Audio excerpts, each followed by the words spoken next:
नमस्कार किसान भाइयों, मेरा नाम है अर्पित और आप सभी का एक बार फिर से स्वागत है हमारी आज की एक और नई वीडियो में, जिसमें हम बात करेंगे कि हमारे किसान भाइयों को अपनी चने की फसल में खरपतवार नाशक दवाई का उपयोग करना चाहिए या फिर नहीं करना चाहिए। जैसे कि दोस्तों, चने में खरपतवार नाशक दवाई का उपयोग करने से हमें कितना फायदा है। जैसे कि बहुत से किसान भाई इस बार चने की फसल में खरपतवार नाशक दवाई का उपयोग कर रहे हैं। कुछ किसान भाइयों ने पिछले साल जो दवाइयों का स्प्रे करा था उनको कैसा रिजल्ट मिला, उसके बारे में हमारी आज की वीडियो में बताऊंगा। साथ ही चने की फसल में अगर हम खरपतवार नाशक दवाई का उपयोग करते हैं तो हमारी फसल को कितना नुकसान होता है, कितना फायदा होता है, उसके बारे में भी आज की जो वीडियो है उसमें मैं आपको बताऊंगा। तो दोस्तों, अगर आप हमारे चैनल पर पहली बार आए हैं तो चैनल को सब्सक्राइब कर लें, जिससे कि आपको हमारी खेती किसानी जुड़ी हुई सभी वीडियो की नोटिफिकेशन समय समय पर देखने को मिल जाएगी। तो चलिए किसान भाइयों, ज्यादा समय नहीं लेते हुए शुरू करते हैं हमारी आज की इस वीडियो को।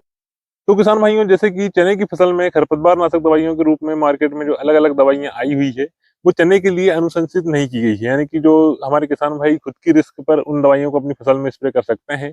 बाकी कंपनियों की तरफ से ऐसा कुछ भी लीफलेट पर लिख करके नहीं दिया गया है कि आप इस दवाई का उपयोग चने में उपयोग कर सकते हैं।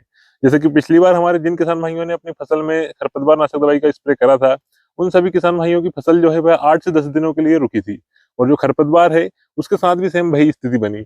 यानी जो खरपतवार थे वो थोड़े से पीले पड़े और जो ऊपर की जो कोपले वगैरह थी वो सूख चुकी थी, लेकिन साइड से उसने दूसरी पोई फोड़ के लगभग 8 से 10 दिनों के बाद में खरपतवार ने डबल से वापसी कर ली थी। तो दोस्तों, यानी कि यह एक प्रकार से हमारी फसल और खरपतवार दोनों को ही झटका लगाने वाली बात है इस टाइम पर, अगर हम खरपतवार नाशक दवाई का स्प्रे करते हैं तो।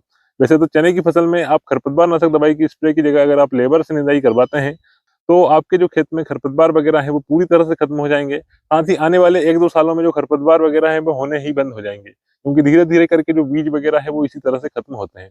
जैसे कि हमने हमारे खेत में जो दोंगली होती थी वह काफी ज्यादा होती थी, तो हम लगभग 3 से 4 सालों से हम रेगुलर उसकी निंदाई करवा रहे थे, जिसके कारण हमारे खेत में नए बीज नहीं बन पाए। इसी कारण लगभग देखा जाए तो हमारे खेत में जो पिछले 4 सालों के मुकाबले देखें तो लगभग 80 से 90% तक दोंगली जो है वो पूरी तरह से खत्म हो चुकी है। इसके बाद भी हम हर साल लेबर वगैरह से दोंगली की ऊंचाई करवा करवू के खेत को पूरी तरह से क्लीन कर देते हैं।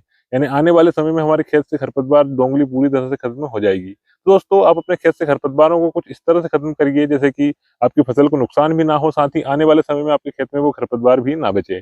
जैसे कि चने की फसल में अभी हमारे किसान भाई जो दवाई का उपयोग कर रहे हैं इसका नाम है टिंजर। तो जैसे कि टिंजर का उपयोग हमारे जिन जिन किसान भाइयों ने पिछली बार किया था, तो उन किसान भाइयों की फसल जो है वह 8 से 10 दिनों के लिए रुकी थी। यानी फसल के ऊपर भी इस खरपतवार नाशक दवाई का असर रहता है। और जो खरपतवार हैं वो भी कुछ हद तक रुके और उसके बाद में साइड से फिर कोई फोड़ के डबल से बड़े हो चुके थे। तो दोस्तों, इस बार मैं अपने खेत में भी इस दवाई का थोड़ा सा डेमो करके देखूंगा कि कैसा क्या इसका रिजल्ट है, और उसके बाद ही मैं आपको इसकी कंफर्म जानकारी दे पाऊंगा। तो दोस्तों, यह जो दवाई है इसका उपयोग हमारे किसान भाई मक्के की फसल में करते हैं। मक्के की फसल वाले किसान भाई इस दवाई को जरूर जानते ही होंगे। जो जो किसान भाई अपने खेत में मक्के की फसल लेते हैं उन किसान भाइयों को इस दवाई का नाम जरूर मालूम होगा। और वैसे ही मैं इसकी फोटो भी लगा दूंगा साइड में कि आप वहां से इस दवाई को देख सकते हैं। और दोस्तों, जैसे अगर मेरे हिसाब से देखा जाए तो अपनी चने की फसल में खरपतवार नाशक दवाई का स्प्रे ना करके आप लेबर से ही अपने खेत की सफाई करवाएं। हो सके अगर 12 इंच पर आपका गाला हो तो आप कुल्पा वगैरह चला करके भी खेत के पाटले साफ कर सकते हैं।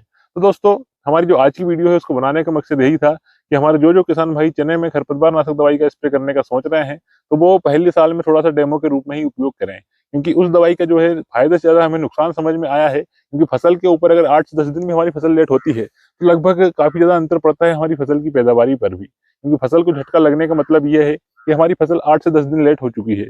और 8 से 10 दिन काफी ज्यादा मायने रखते हैं हमारी फसल जिस टाइम पर पकने की अवस्था में आती है उस टाइम पर। तो दोस्तों, अगर आपने अपने खेत में पिछले साल टिंजर का उपयोग करा या फिर किसी भी दवाई का उपयोग करा है तो आप हमें कमेंट करके जरूर बताइएगा कि आपको कैसा क्या उसका रिजल्ट देखने को मिला। साथ ही अगर आप हमारे चैनल पर पहली बार आए हैं तो चैनल को सब्सक्राइब कर लें और हमारी ये जो वीडियो है अपने अन्य किसान भाइयों के साथ में भी शेयर कर दें, जिससे कि उनको भी ये जानकारी हो सके। तो दोस्तों, हमारी जो आज की वीडियो है उसमें इतना ही। मिलते हैं आपसे अगली वीडियो में, तब तक के लिए जय जवान, जय किसान, जय विज्ञान, भारत माता की जय।